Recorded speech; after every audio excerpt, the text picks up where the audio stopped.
Yeah, EG. Talking of Fear, would he feature in the top 10? Has he had a good tournament? Because it feels like he has. He's always been very stable.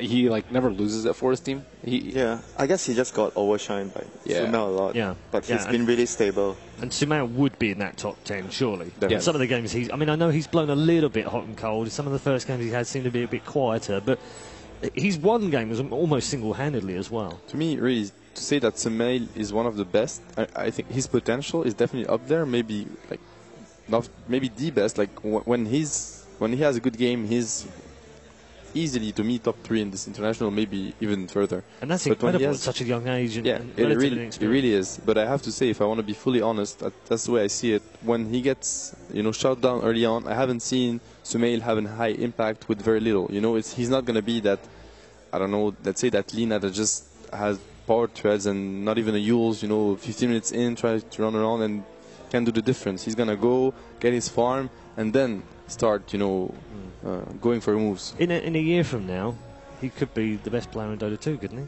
He could easily be. Yeah, lots of potential, lots of ceiling. Some of the other players that we picked out, CTY has had a great tournament so far. Maybe is on that list as well. Silent, Burning, QO even has had some phenomenal games for MVP Phoenix. All core players. Yeah. I think that's an interesting point to say, that every one of those core players, the only reason they can perform is because they have a good support system behind them, a good support duo. Absolutely. Good offlaner to create the space they need.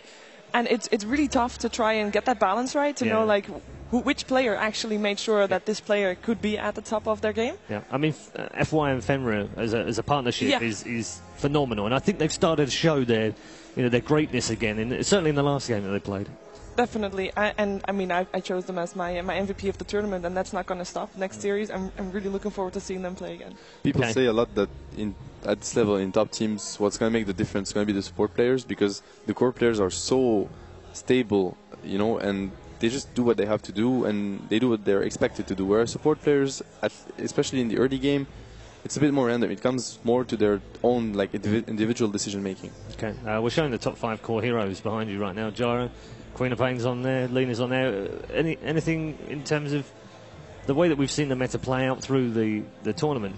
There are no massive surprises in there, are there? For me, Queen of Pain being up there, and as well as Shadow Fiend. Shadow Fiend so far in the main event, 25% win rate? Yeah. Yeah, 3 for 9. It's not that great. Queen of Pain, 27%, 3 for 8. She hasn't been picked a lot, I recall yesterday. LGD has been ignoring him, CDAC has been ignoring VP picked it a lot, but besides them, I don't think it has. Yeah. Okay, we are almost